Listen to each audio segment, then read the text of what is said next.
you've turned their pages, now hear their voices. Today we have G.M Flores. Hi. So we're talking.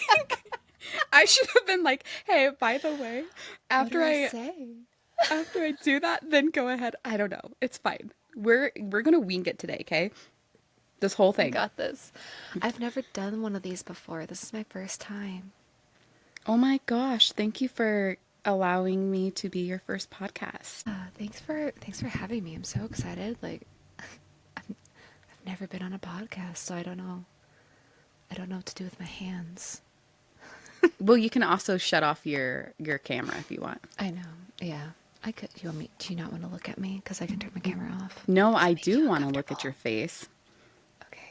I look like something that crawled out of a swamp, but You it's know, okay. I feel that the poor lighting and poor camera quality hides everything. So, You're stunning, by the way. oh my God, stop it. You are.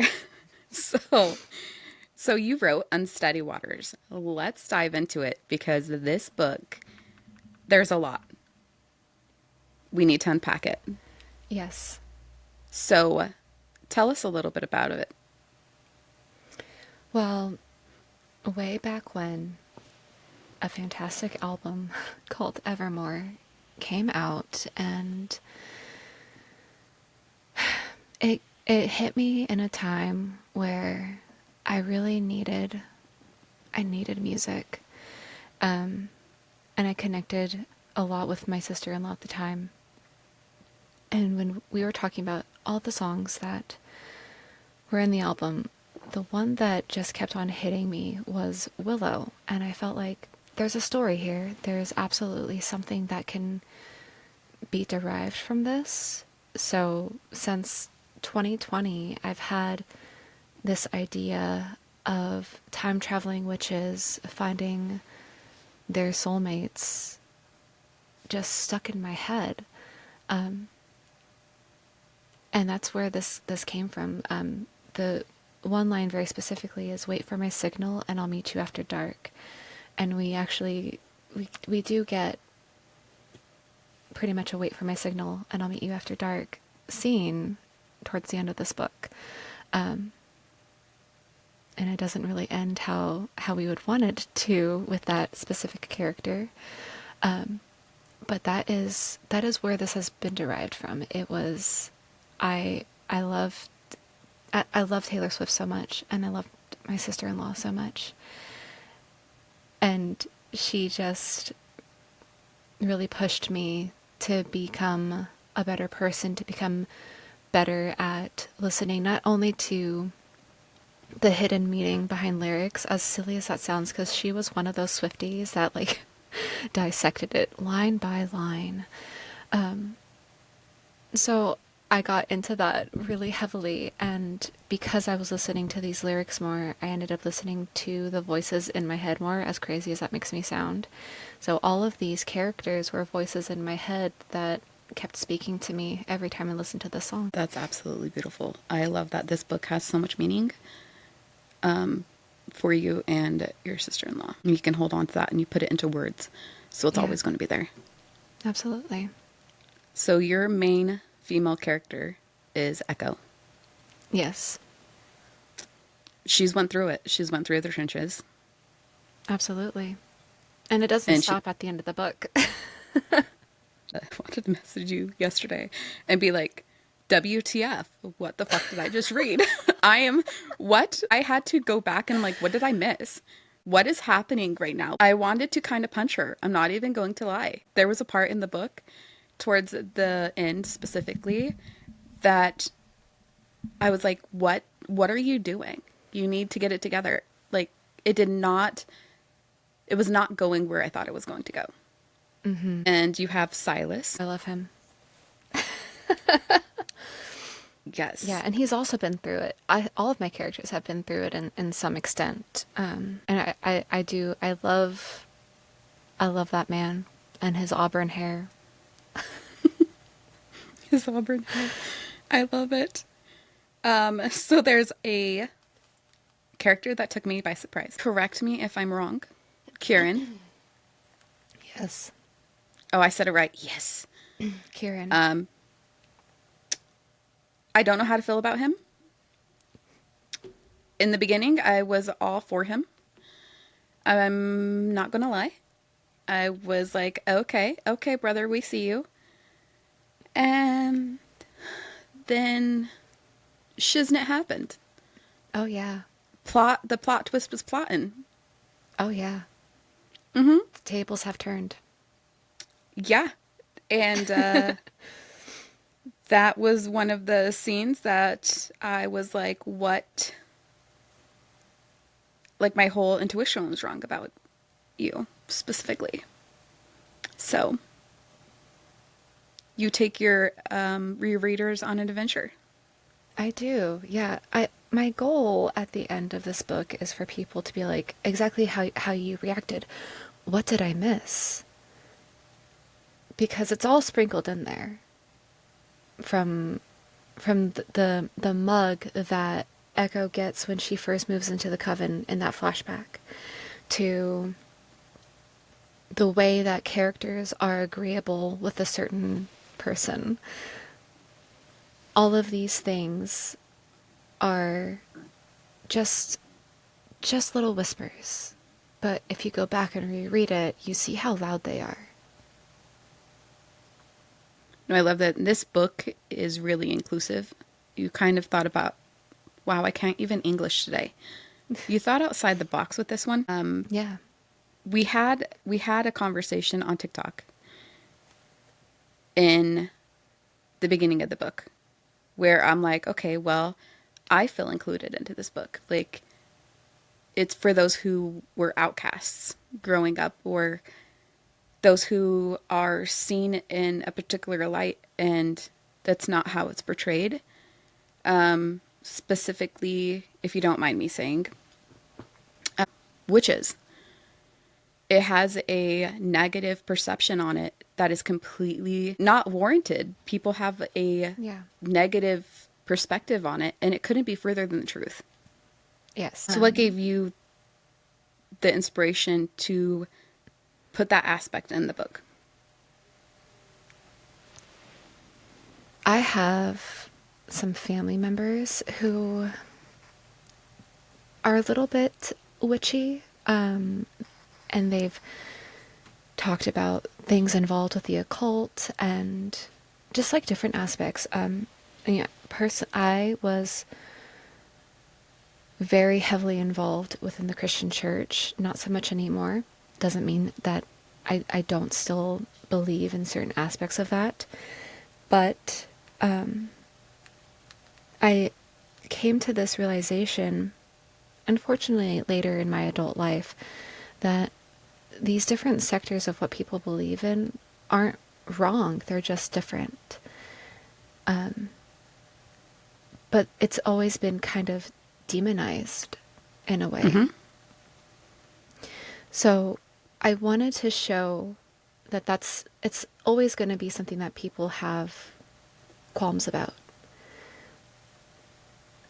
But I wanted to also display the unity and the family that comes from that kind of environment. With the exception of the end of the book, Echo's coven is full of love, full of acceptance. And we have older witches who might be like, oh wow, she's got lots of tattoos. That's weird. But then they still took her in and they still treated her like family, and that was the family she needed. And I feel like we don't always see that in other belief systems. But I see that a lot within witchy communities. I see that a lot within my friends who practice tarot or practice their own spell work. And I really wanted to display how beautiful a different belief system can be. I want to state that I'm so grateful that you put that aspect in it. And you're absolutely right, is more family based unity. That aspect in this book is beautiful. There's a lot in your book that definitely threw me for a loop, and I am not giving away any spoilers, no matter how hard I am trying to bite my tongue over here. And we can talk all about the spoilers after. Okay. You know what? If yes, because I was going to have some choice words with you yesterday. In the most beautiful way, kind of. Also freaking out a little bit. For those who have not downloaded Unsteady Waters, you need to. Do you have any physical copies for sale? I do. I sell physical copies on Amazon. I also do have them on my person. So if that is something that if you wanted to purchase directly from me, I'm very happy to send out invoices and ship them out. Something I do when people buy books from me is obviously I'll sign it, but I'm also going to include a tarot card with a reading attached to it. Because I practice tarot, and I just really wanted to kind of include a little bit of echo into when people buy this book from me, so they get to have a little bit of that experience. Sign me up. I want to buy a physical copy from you directly, not on Yeah. Amazon, because I want the signed edition. I want all of it. Not in a hatred way, but if I was reading the physical book last night, I would have chucked it at the wall. So Yeah, yeah. No, I understand. that's with love, though. That is, Yeah. and that's the part that authors make us get so pulled into a book, and it's a physical reaction. If nobody's ever yelled at their book or thrown a physical copy in their life, I think you're reading the wrong books. Personally, Yeah. Oh, yeah. I just read a book maybe like 2 weeks ago that I tossed my Kindle and started sobbing.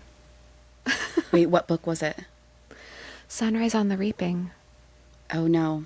No, just even from the title alone, I already know. It's one of those tearjerkers, isn't it? Yeah, it's Suzanne Collins. It is within the Hunger Games series. This is Hamish Abernathy's Hunger Games. So we see Hamish in Katniss's story, and we know he's not in a good spot. We know it's not going well for him. We just don't know how badly everything went until we read his story. It was a lot. You're still emotionally damaged, aren't you? Yeah, I can oh see my it on God. your face. I will start crying like I can feel it. I can feel my eyeballs. I can feel me a TikTok edit, and those people they're working overtime, I swear, because it doesn't matter what time of day it is. I will be a heap of a mess after one of those. I was like, you really hate me, don't you? Sometimes I feel like people who recommend books just want somebody to trauma bond with. I'll be quite Yes. frank with you. They're like, hey, you know what? This book is really good. And they are. They're great. But they're also emotionally damaging. Oh my God, yeah.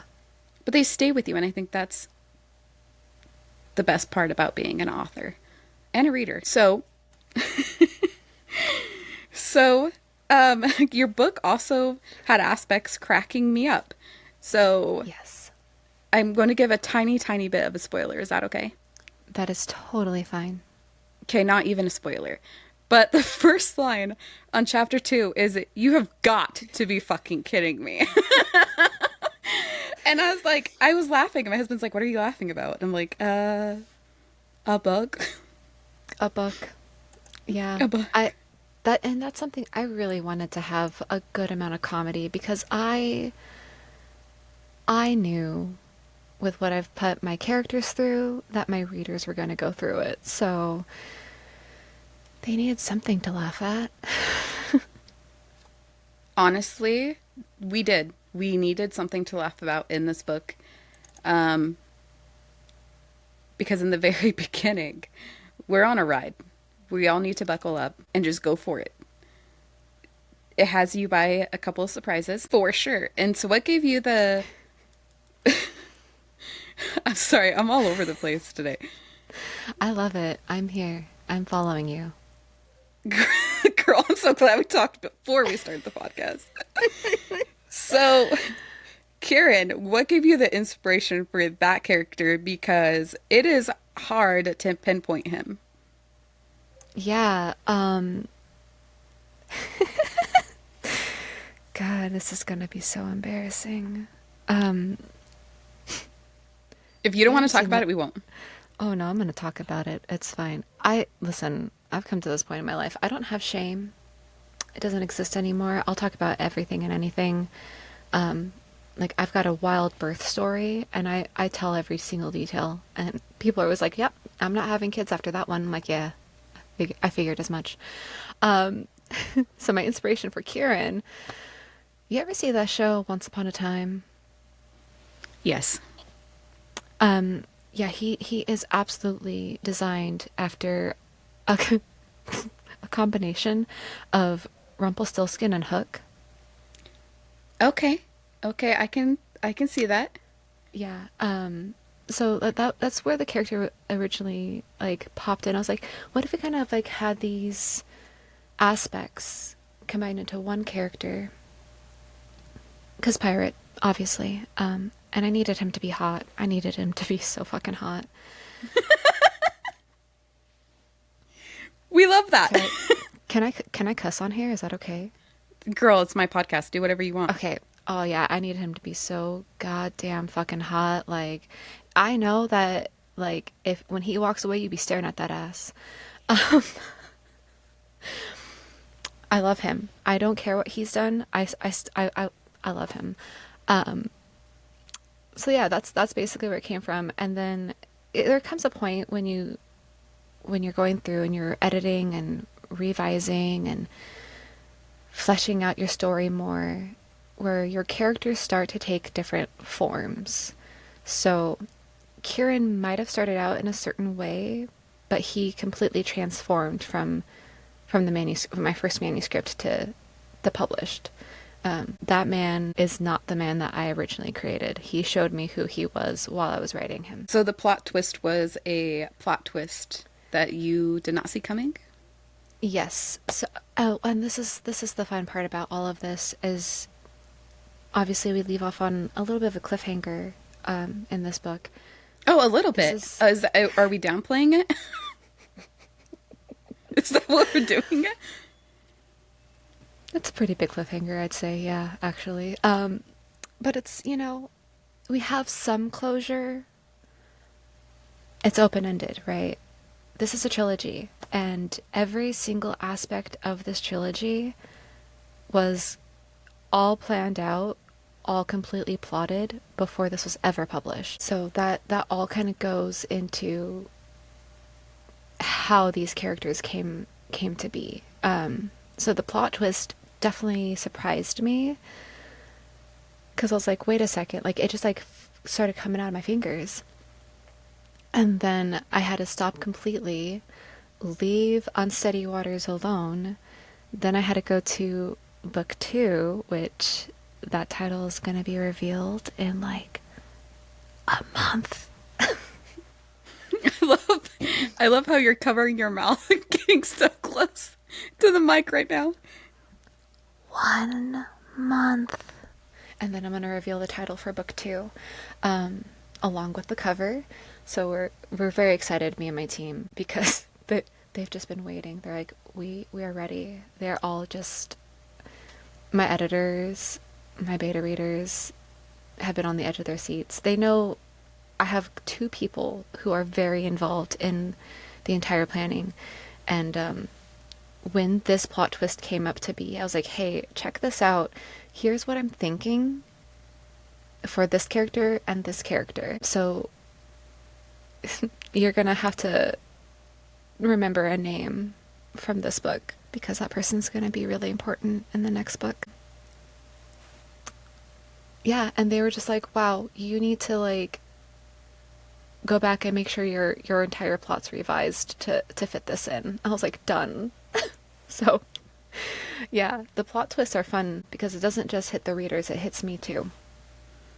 So, what name are we needing to remember? Simon, Oh, okay. And where are small you? character. Small character. I highly doubt that. So, you just said that you're going to be revealing that soon. Where are you going to be Yep. revealing it? I will be posting the title and cover reveal on my TikTok and my Instagram. They're both the same username, A Gypsy Road. Um, yeah, and we're all very excited for. We're excited, and I'm very excited to hear your theories about what we think it's going to be. Well, at this point, I think that any theory I could come up with is going to be completely opposite.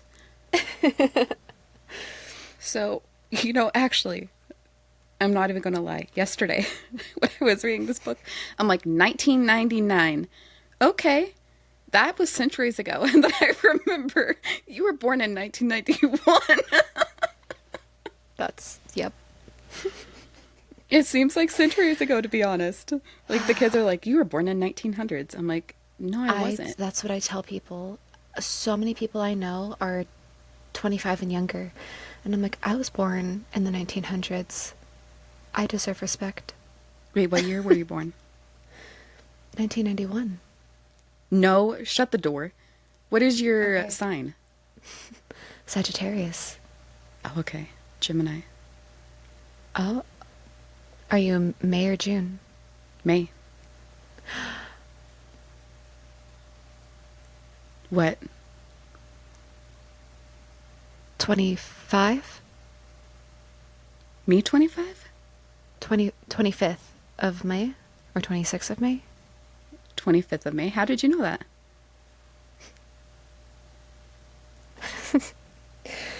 I'm a witch. Um, Join the club.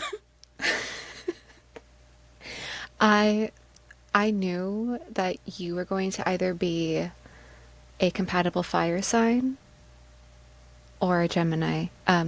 We are extremely compatible. My birthday is on the 26th of November, and I get along very well with people born from the 24th to the 27th of May.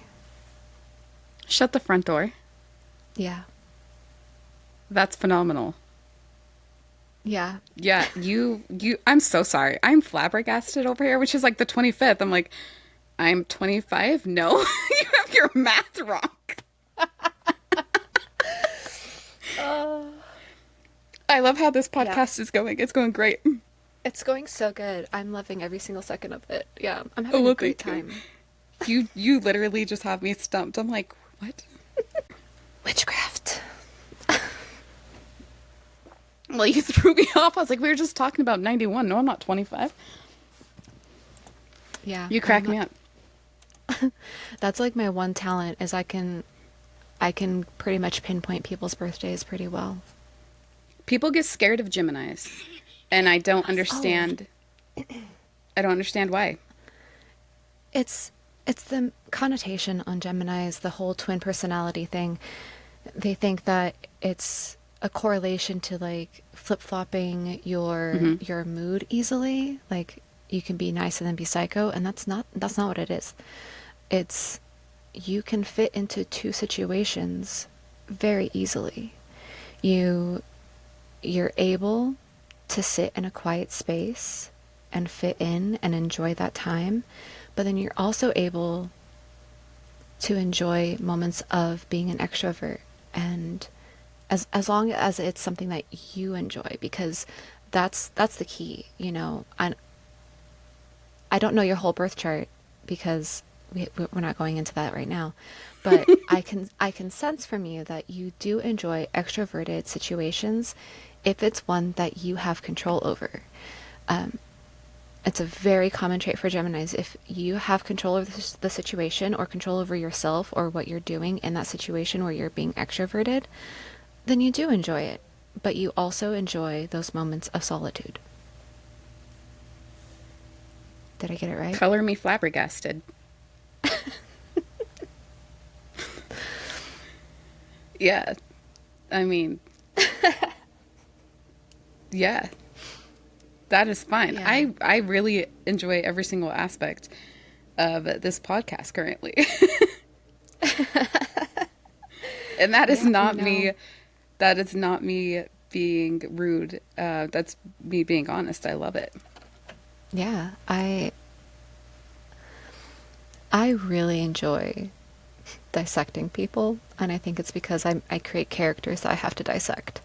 And it's not like in a weird way. Like I dissect you so I can understand you better, so that I can make you comfortable, so that you can feel seen and heard, and welcomed in whatever space we're in.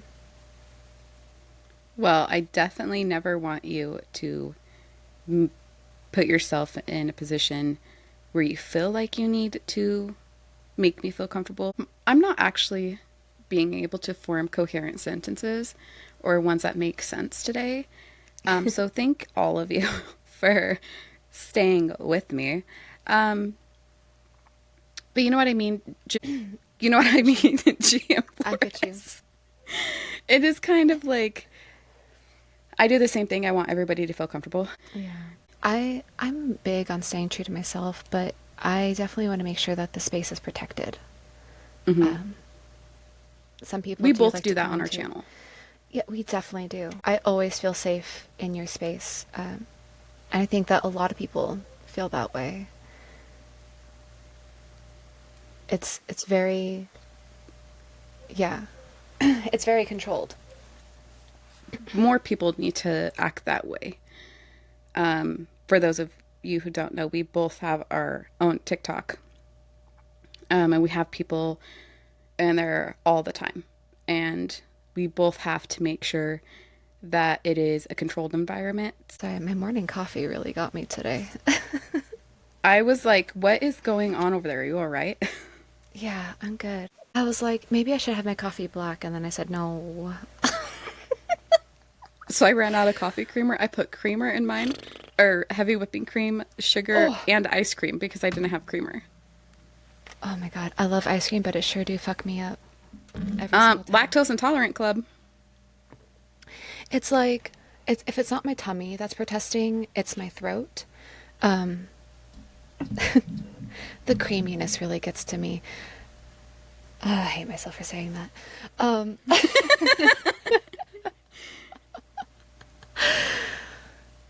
So yeah, that's funny. it's like milkshakes. Oh, I love a milkshake. But then it's not even like 10 minutes after. It's like literally the moment I'm done drinking it, I sit back, what have I done? What have I done to myself? And then the rest of my day is me clearing my throat obnoxiously like I'm seeking attention. No, I love that for you. Yeah, it's so fun. I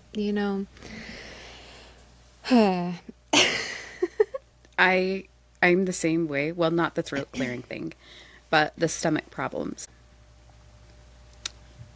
Yeah. for sure. So when are you releasing book two?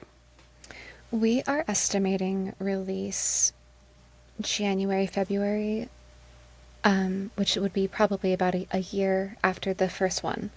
Um, I definitely, while I probably could sit down and pump this out, I want to make sure it's quality. I want to make sure that I'm not burning myself out and that I'm still enjoying this process.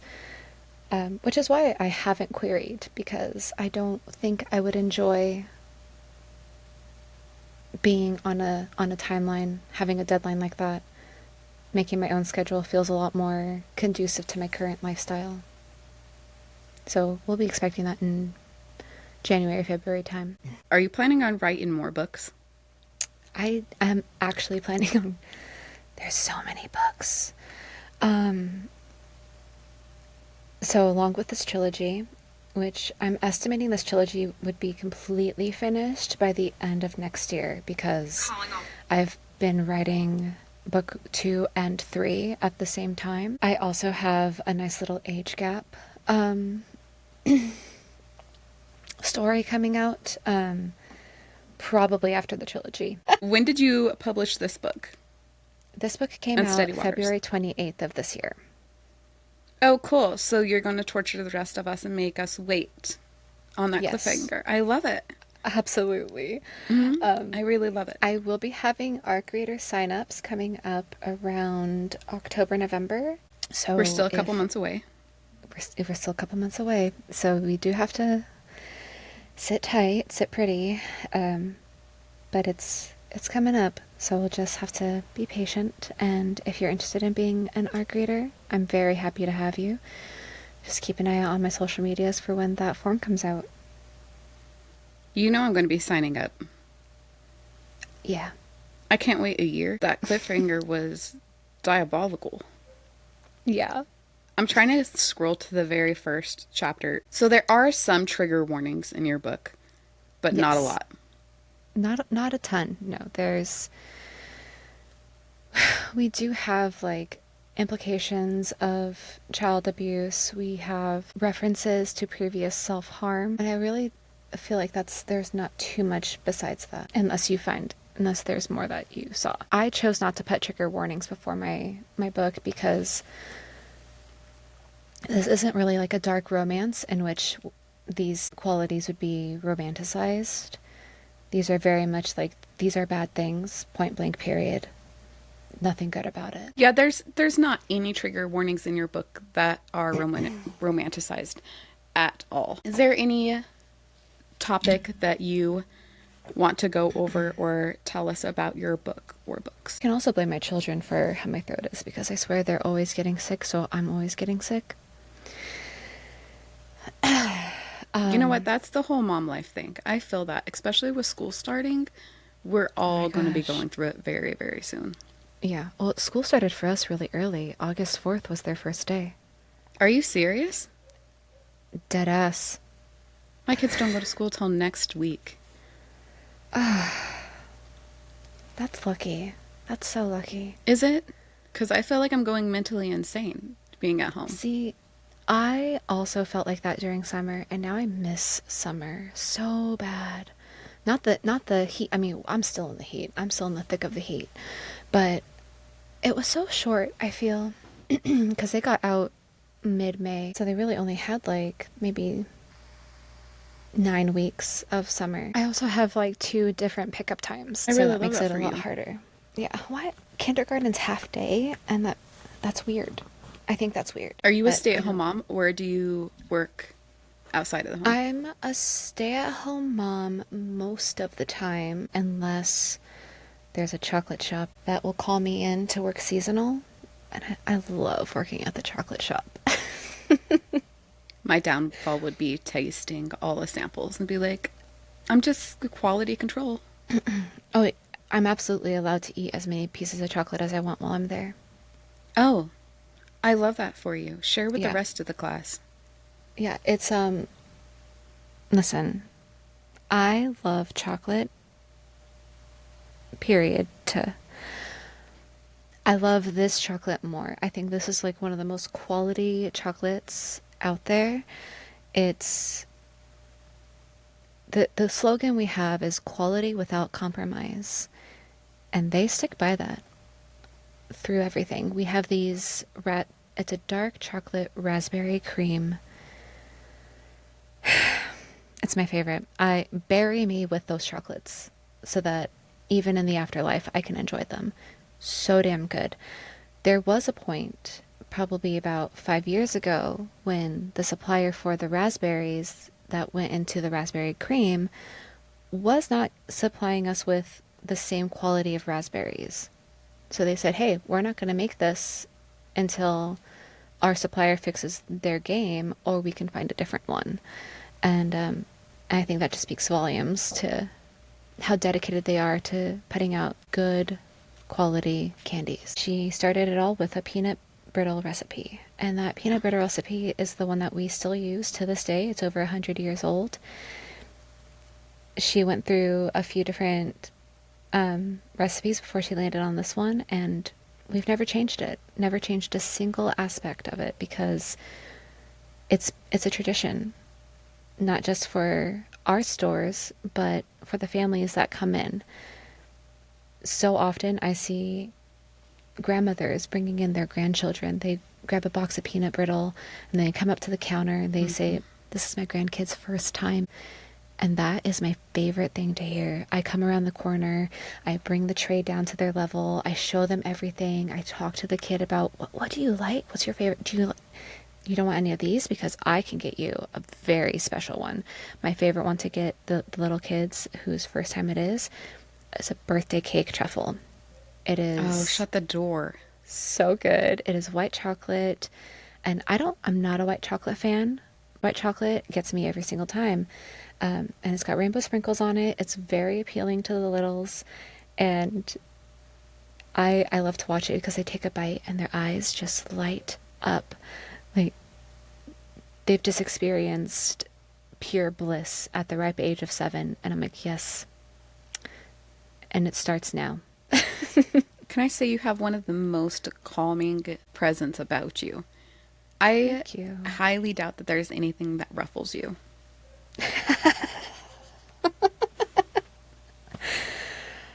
Was that Yeah. laughter because that's the truth or because you can act sideways?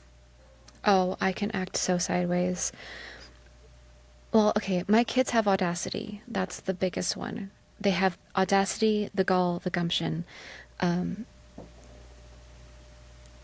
and I think as a parent, you probably understand that.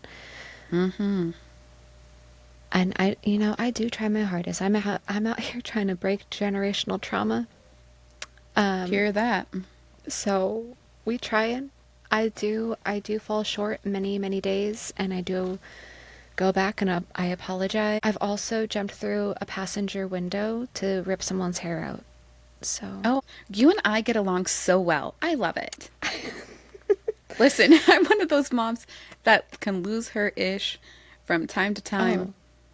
oh, absolutely. Literally just had to apologize to my daughter. She was testing every single button. It was 4 o'clock in the morning and we had been up for hours and I lost my cool. And I was like, I am so sorry. I am so sorry. I should not have said that.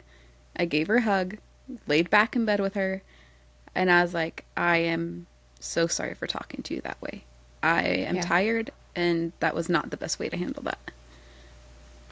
And that's the key right there is we go back and we apologize. We right our wrongs, and we're doing it quicker than years from now. The first apology I received, I was an adult. So, Really. I think that a lot of parents, especially the people who parented our generation, Hmm. didn't have a lot of access to a lot of key information on how to appropriately raise children. A lot of parenting done to our generation was instinctual. Hmm. And in a way, if we go off of our instincts, it can be a passive parenting, which can either be like very laissez-faire or it could be very anger rooted. Um, these days, so we have this term gentle parenting. Hmm. Also, this podcast has taken a turn. We have this term You know gentle what, though? It's parenting. fine. We're here And for I it. feel like, yeah, and we can tie this back into the book, honestly, because here's how we're going to do this. So we have this term gentle parenting, right? And to me, when people hear gentle parenting and they assume it means you're going to let your kid walk all over you. So I don't use that term. Um, I use the term conscious parenting. I'm very aware of what I'm saying and what I'm doing. I do not let my kids walk all over me. I do give them options. For instance, say one of my kids is having a meltdown in Costco. And I say, all right, we can stay if you calm down. If you're unable to calm down, we're going to have to leave. She gives me either a okay, I'll calm down, or a no response, still screaming and crying about something that honestly was probably small potatoes. But to her, they're big potatoes because Hmm. small kid, big emotions, how do I handle them? So if she's unable to calm down, okay, we can leave. You can walk out or I can carry you. I'm still firm in my decisions, but I'm still giving them choices in the matter. So if we think about how people parented back in the 90s and the 80s, that's not something that was very common. It was very authoritarian or it was very passive, Mm-hmm. which is why we have the qualities that we do in Echo. Because she didn't have someone to conscious parent her until she met Briar. And by then she was already an adult. So all of that parenting that she had was already ingrained pretty deeply in her. All that rejection, all of the yelling, all of the judgment from people who were supposed to care about her, none of that existed. Like, or all of none of the good stuff existed from parents. It was all negative, and that's what's rooted in her throughout this entire book. All of her decisions, whether they are good or bad, it's all because of how she was parented. I love that you put aspects in that. With the gentle parenting, like you said, most parents, and I've seen it, they say gentle parenting or this whole new freestyle parenting. You let your kid do whatever they want and there's no consequences at Yeah. all.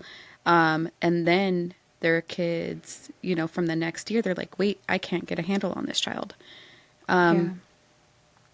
And I think there's that heavy balance. And as parents, especially in the these kids, we're trying to break those generational uh, curses or generational trauma so our Yeah. kids won't have to go through it or they don't have to go to therapy for what we did to them growing up. Yeah.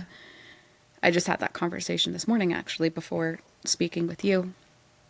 And there's definitely balance there.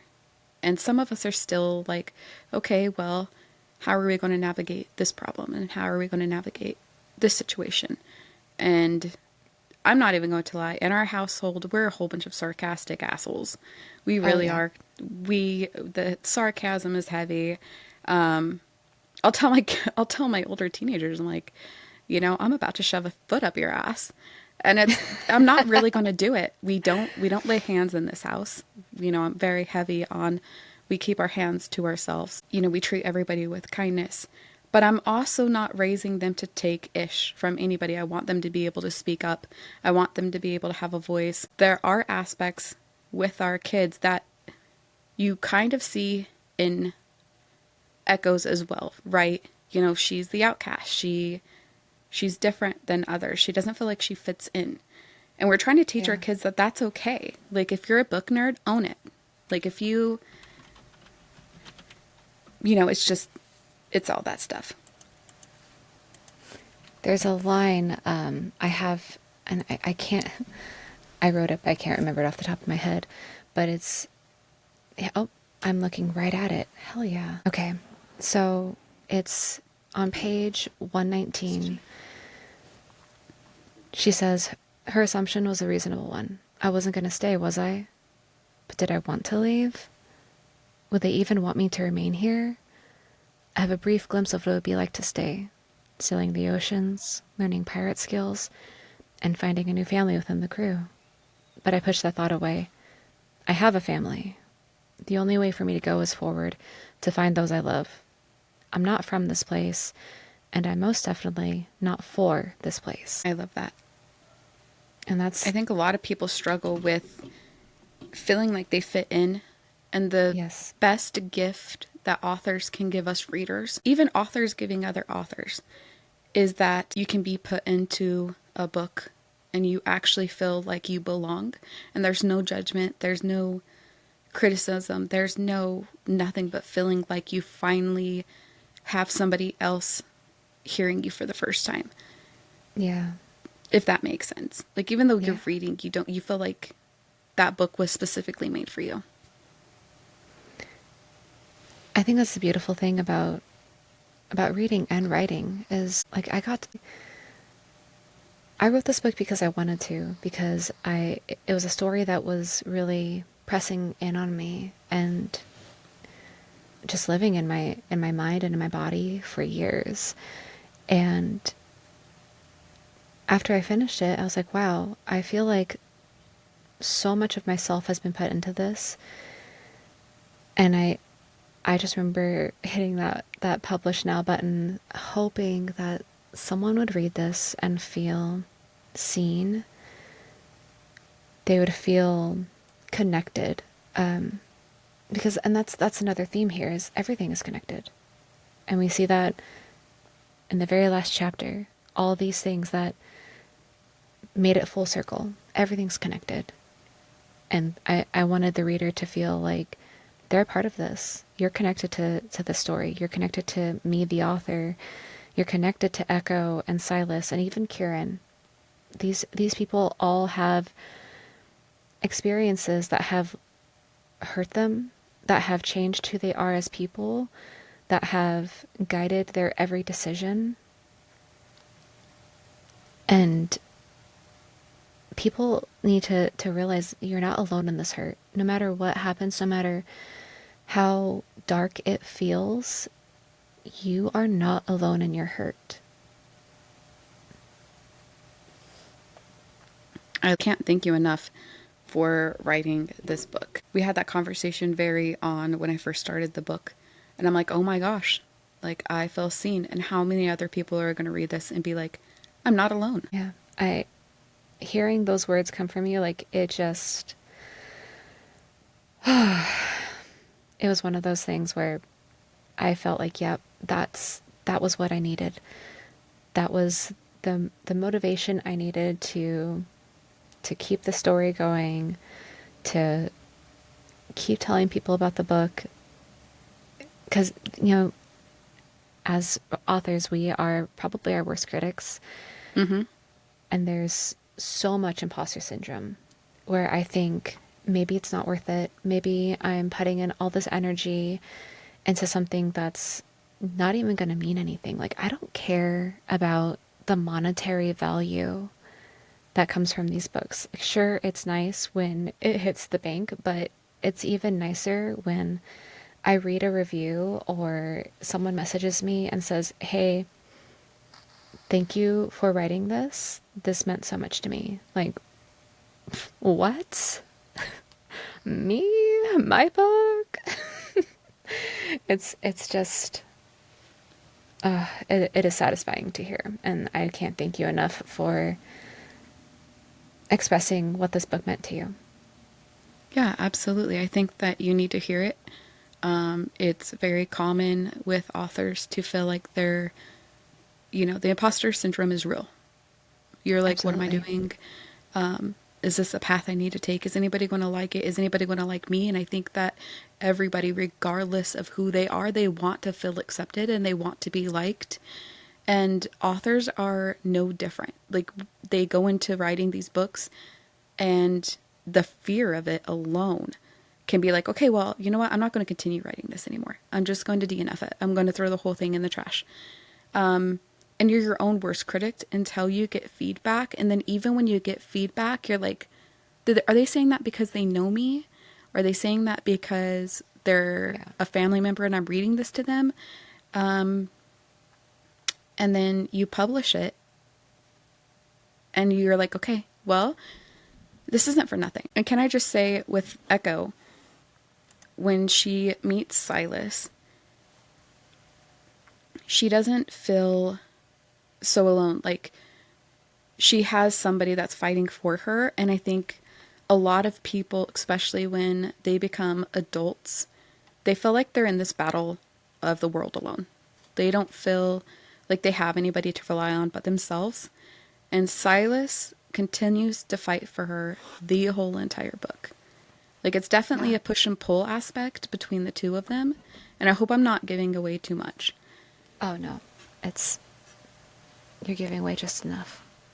It's Just enough. just it was beautiful to see. There were times I'm like, "Oh my gosh, like can you please open up your eyes?" And I wanted to yell at her. Yeah. But that's kind of the self-doubt that we all have. Like, is this person here for the right reasons, or are they going to turn this into a situation that they can hold over my head? We get a little bit of that, don't we? We sure as heck do. You delivered on all aspects of that. Yeah. I did want to say, I don't know how much we liked Suzette, but she's one of my favorites. And there's going to be a second edition of this book getting released soon with some just updated edits that I found and an additional bonus chapter of Suzette Clark after Silas. Can I speak on Suzette, also known as the Sue, for just a second? Yes, you can. So, I in fact did not like her in the beginning. And then I had to take a deeper look into her, why she was acting like that, and why she was just not a character I particularly liked at that moment. Mm-hmm. And you definitely give a perspective on so many of these characters, but they're in real life. Like, these are struggles that people deal with on the daily, and it's because she was so scared. Yeah. She doesn't let people in easy.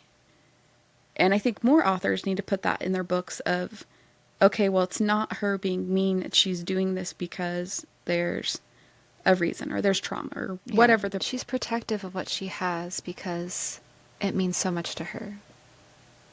Yes, absolutely. And I love that in all your characters. You give them a real life feel. They're not just characters that are just written on a book and you don't know their personality or you don't know the reasonings, because you do. You just Yeah. need to continuously read it. You just continue. Would you and your listeners maybe be interested in an excerpt from book 2? Yes, ma'am. Okay. I'm going to give you guys a little. It's not a spoiler. It is a flashback of Sky Graves, who we meet in chapter 1. Well, we don't really meet her. We hear about her. She disappears. We can't find her. We do know that her parents were attacked in their home. Their bodies were found. But this is going to give us a little insight of Sky, and I hope this isn't too much of a spoiler, but the next book is going to be centered around her story and her companion that she meets.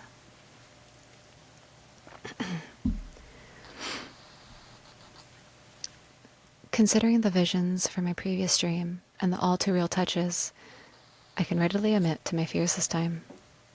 However, as soon as my surroundings come into view, comfort envelops me. There's no doubt as to where I am. This is the place I spent the first 16 years of my life. It feels safe here, and I know it isn't real. Maybe that's the worst part of it. It feels like it could be real. It's almost tangible. A sliver of hope that perhaps I would be able to hug my parents just once more. But after years of going through this, I know it's a dream. Just another rerun of a day I am forced to live through. I imagine there is some higher being in control of what my mind plays for me. Do they have a jar where they have little slips of paper, picking the memories at random?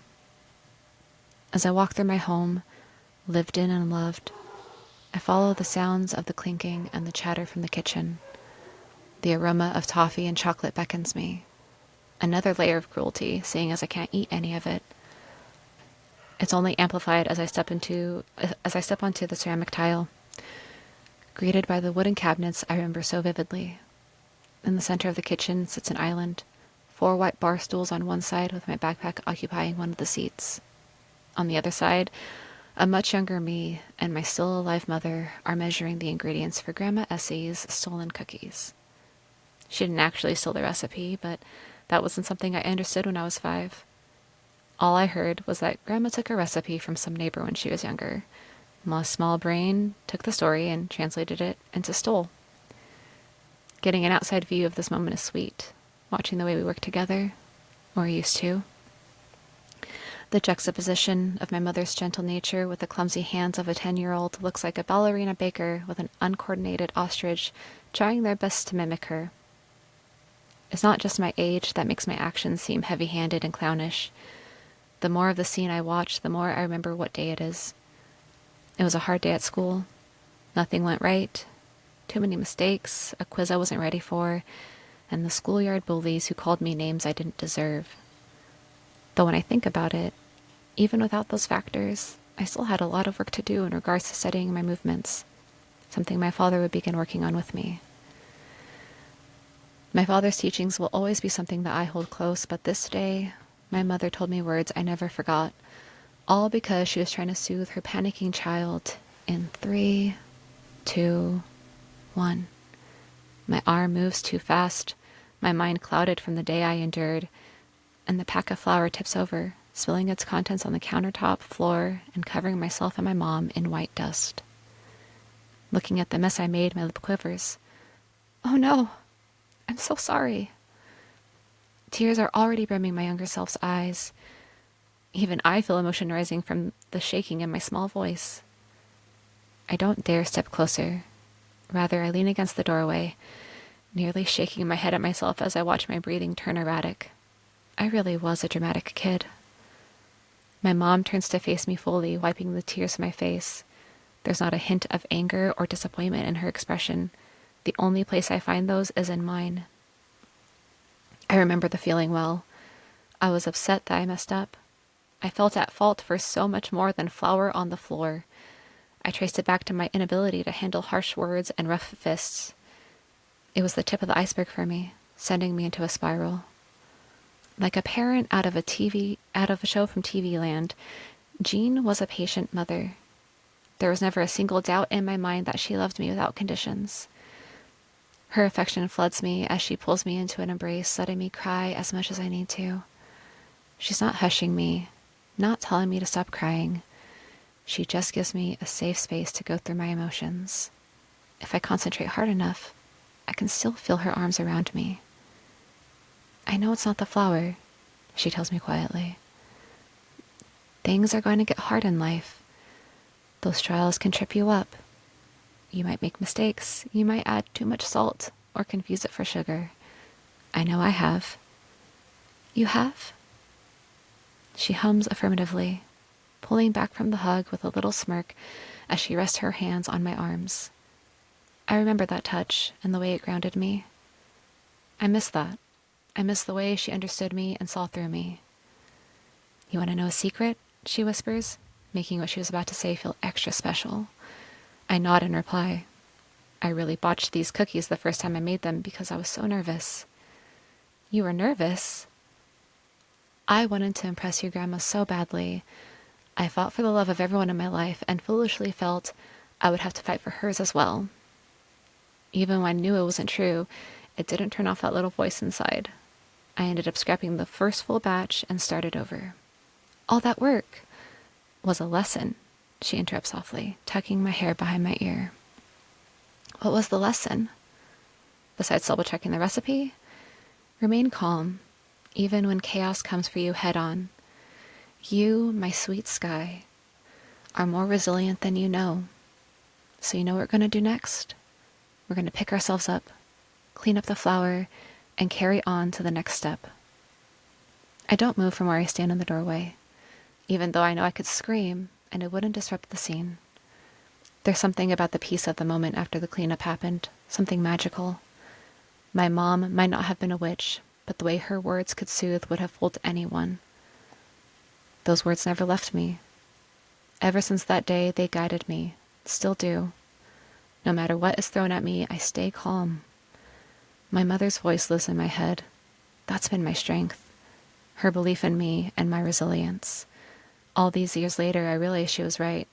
I can withstand any storm heading my way. When chaos hits, I no longer tremble and worry. I relish in it, for I am the calm within the calamity. And when it passes, it's my endurance and my mother's words that I lean on. I pick myself up and carry on to the next time, to the next place that needs me. End scene. That was absolutely beautiful, G.M Flores. With that, we're going to end the podcast. I know that you have adult responsibilities this morning. Thank you so much for taking time out of your day to just talk about your book and your upcoming books and the emotions that you gave us through this emotional book, Unsteady Waters with G.M. Flores. Thank you so much for having me. Thank you.